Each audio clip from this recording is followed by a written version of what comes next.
Hello मित्रों, नमस्कार। मैं डॉक्टर टी के शुक्ला प्राचीन भारतीय इतिहास के व्याख्यान माला के क्रम में आज हम फिर से आपसे वार्ता करने के लिए उपस्थित हैं।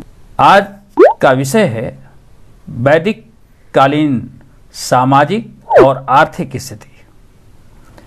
वैदिक काल में समाज और समाज की अर्थव्यवस्था क्या थी, इन दो मुख्य बिंदुओं पर हम आपसे चर्चा करेंगे।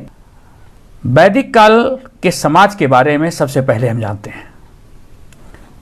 वैदिक काल का जो समाज था वो पितृसत्तात्मक समाज था। ये संस्कृति ग्रामीण प्रधान संस्कृति थी।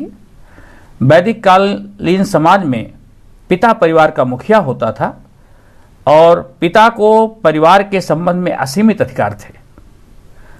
पिता परिवार के सदस्यों का सुख दुख का समस्त प्रबंध करता था, उसकी देखरेख करता था और इसीलिए पिता को कुलप या गृहपति के नाम से जाना जाता था। पिता परिवार का मुखिया होता था। संयुक्त परिवार की प्रथा होती थी। परिवार के कार्यों में राजनीतिक हस्तक्षेप कोई नहीं होता था। सारे निर्णय परिवार के पिता के द्वारा लिए जाते थे।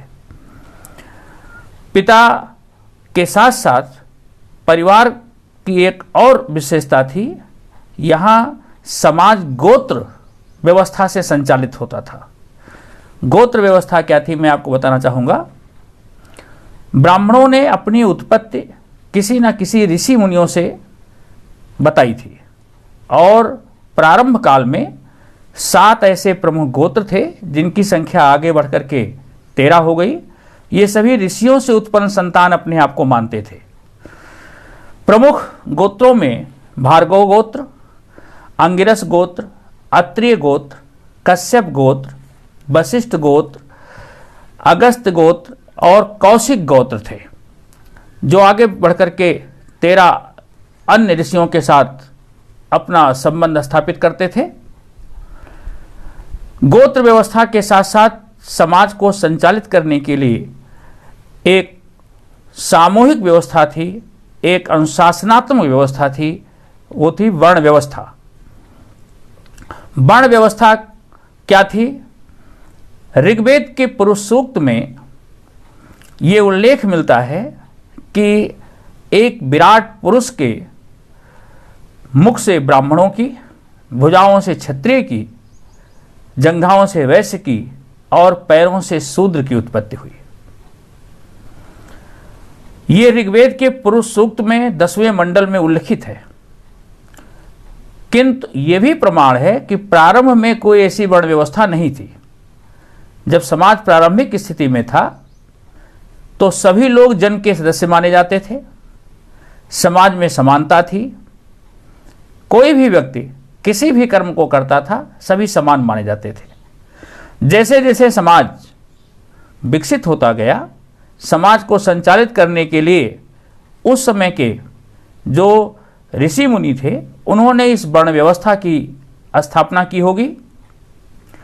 क्योंकि प्रारंभिक जो जानकारी है उसके अनुसार जो लोग थे उनको 2 नामों से जाना जाता था, आर्य और कृष्टि या चरसणी।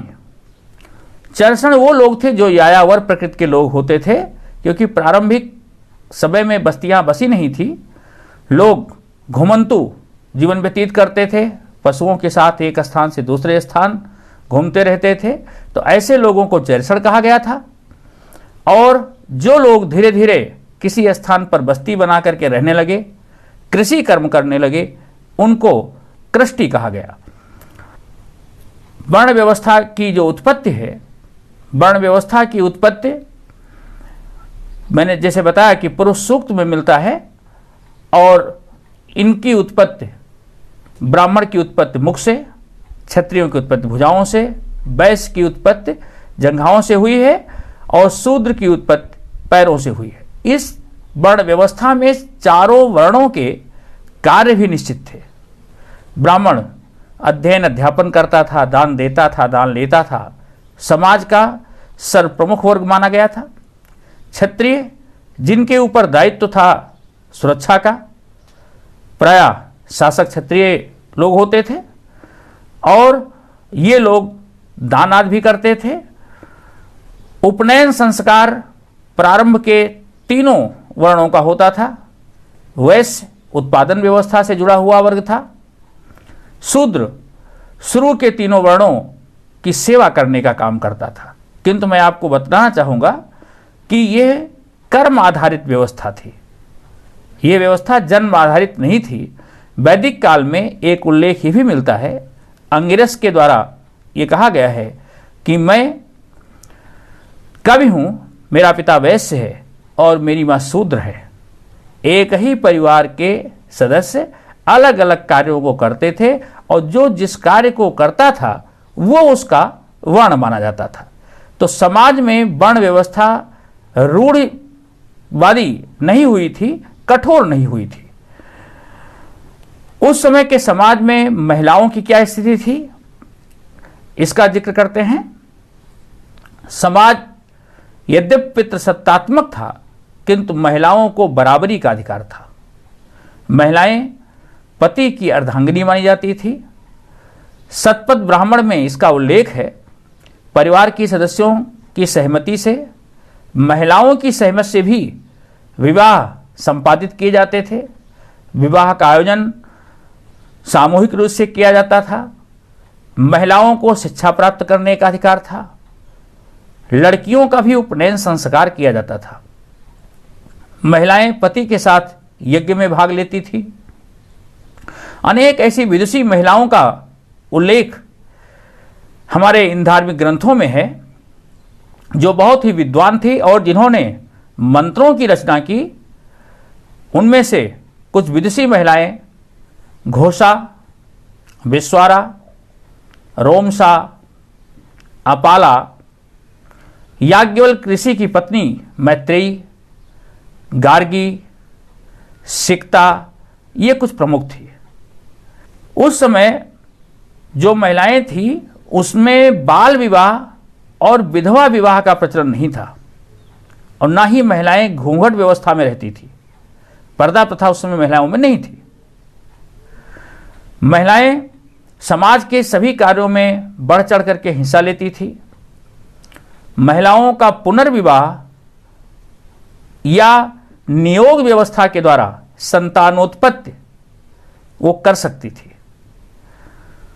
पति की असामयिक मृत्यु के बाद ऐसी महिलाओं का पुनर्विवाह भी होता था या संतानहीन महिलाएं अपने परिवारीय जनों से, विशेषकर देवराज से संतान प्राप्त कर सकती थी। यह नियोग व्यवस्था थी। किंतु महिलाओं को दो क्षेत्रों में प्रवेश वर्जित था। राजनीति के कार्यों में प्रवेश नहीं ले सकती थी और संपत्ति संबंधी अधिकार महिलाओं को नहीं था। महिलाओं के विवाह के समय उपहार देने की व्यवस्था थी और ऐसा उपहार जो दिया जाता था उसे वाहतु कहा जाता था। ये तो समाज की सामाजिक व्यवस्था थी। उस समय सामाजिक व्यवस्था में लोगों का खाद्यान्न, लोगों का भोज्य क्या था।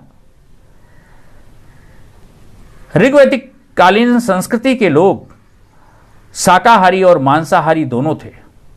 जो शाकाहारी लोग थे वो दूध, दही, पनीर, खीर, मीठा के लिए शहद का प्रयोग करते थे। ऋग्वेद में 3 विशेष प्रकार के व्यंजनों का उल्लेख है। करम्भ, करम्भ जौ का बना हुआ एक विशेष पकवान होता था। दूसरा इवागु, इवागु जौ का सत्तू, इससे इवागु बनाया जाता था। और मालपुआ घी से निर्मित एक विशेष पकवान होता था। जो मांसाहारी लोग थे वो भेड़, बकरी आदि का मांस खाते थे। गाय मुख्य पशु थी जिसको अवध्या कहा गया है। गाय सर्वप्रमुख पशु के रूप में मान्यता प्राप्त थी क्योंकि गाय दुग्ध तो देती ही थी, साथ साथ गाय से प्राप्त होने वाले बछड़े कृषि कार्य में आते थे, इसलिए गाय को माता की संज्ञा दी गई थी। इस समय के समाज के लोग सोम रस का पान भी करते थे। ऋग्वेद में उल्लेख है हिमालय पर्वत की उस चोटी का मुजवंत, जहाँ सोम बूटी प्राप्त होती है और उससे वो लोग सोमरस बनाते थे, जो एक मादक पेय पदार्थ था जिसका उपयोग समाज के लोग भी करते थे, साथ साथ देवताओं को भी अर्पित करते थे। इस समय के समाज के लोग किन वस्त्राभूषणों का प्रयोग करते थे? समाज में सूती वस्त्र, ऊनी वस्त्र और रेशमी वस्त्रों का प्रचलन था। लोग इन 3 प्रकार के वस्त्रों का प्रयोग करते थे। ऊनी वस्त्रों के लिए विशेष रूप से गांधार क्षेत्र रंगीन और अच्छे ऊनी वस्त्रों के लिए प्रसिद्ध था। जो पंजाब आदि का क्षेत्र है, यहाँ अच्छी प्रकार की, पंजाब और सिंध अच्छे प्रकार की कपास पैदा की जाती थी और सूती वस्त्रों का प्रयोग ये लोग करते थे। रेशमी वस्त्रों का भी प्रयोग किया जाता था। रेशमी वस्त्र का प्रयोग लोग अपने पहनने में करते थे। महिलाएं और पुरुष दोनों आभूषण और पगड़ी बांधते थे। पुरुष भी आभूषण पहनते थे, महिलाएं भी आभूषण पहनती थी। कंठहार और विविध प्रकार के आभूषण, कर्णफूल, इनको धारण करती थी। महिलाएं अपने केश विन्यास को बहुत अच्छे तरीके से सुसज्जित करती थी। पुरुष दाढ़ी रखते थे और प्रायः जो कमर के नीचे पहनने वाला कपड़ा था उसका ज़्यादा प्रयोग किया जाता था। शरीर का ऊपरी भाग कई बार नग्न रहता था। कमर के नीचे पहनने वाले वस्त्र को नीवी कहा जाता था। कमर के ऊपर पहनने वाले वस्त्र को वासस और शरीर के ऊपरी हिस्से को ढकने के लिए चादर के रूप में या ओढ़नी के रूप में जिस वस्त्र का प्रयोग किया जाता था उसे अधिवासस कहा जाता था। पुरुष दाढ़ी रखते थे, लेकिन केश सज्जा की भी व्यवस्था थी। ऋग्वेद में बाप्त्र शब्द का प्रयोग हुआ है जो नाई के लिए है, तो समाज में नाई की व्यवस्था थी। उस समय के लोग आमोद प्रमोद का जीवन भी व्यतीत करते थे। मुख्य रूप से लोगों के मनोरंजन के साधन रथों की दौड़, पासे का खेल, घुड़दौड़, द्युत क्रीड़ा, संगीत और नृत्य, ये लोगों के मनोरंजन के साधन थे। इसके संबंध में प्रमाण मिलता है। रथकार, बढ़ई, इस प्रकार के शिल्पी जो विभिन्न प्रकार के अच्छे अच्छे रथों का निर्माण करते थे तो ये आमोद प्रमोद के मुख्य साधन ये थे। ये जो विकसित वैदिक संस्कृति थी, इसकी अर्थव्यवस्था का क्या आधार रहा होगा? वैदिक संस्कृति की अर्थव्यवस्था के 2 मुख्य आधार थे। नंबर 1 कृषि, नंबर 2 पशुपालन। पशुपालन इसमें से सबसे मुख्य था। मुख्य रूप से ग्रामीण संस्कृति थी और लोग बहुधा पशुओं का पालन करते थे। जो पशु पाले जाते थे उसमें से गाय सर्वप्रमुख थी। गाय के साथ बैल, भेड़, बकरी, घोड़े, कुत्ते जैसे पशु थे। जो चरागाह थे, जहां पर पशुओं को चराया जाता था, ऐसी भूमि को गव्य कहा जाता था और जिस भूमि पर खेती की जाती थी उसे उर्वरा या क्षेत्र कहा जाता था। पशुपालन मुख्य व्यवसाय था। कृषि नदियों के किनारे पर जहां जमीन आर्द्र होती थी, जहां सिंचाई की व्यवस्था हो सकती थी, क्योंकि सिंचाई के लिए उल्लेख मिलता है कि कुओं का प्रयोग किया गया था। नहरों के लिए एक शब्द आया है ऋग्वेद में, कुल्या, नहरों का भी प्रयोग होता था। तो नहर और कुओं से सिंचाई की व्यवस्था ये लोग करते थे। कृषि कर्म के रूप में विभिन्न प्रकार के अन्नों का उत्पादन होता था। ऋग्वेद में एक अन्न यौ का उल्लेख मिलता है, जिसे जौ के रूप में जाना जाता है।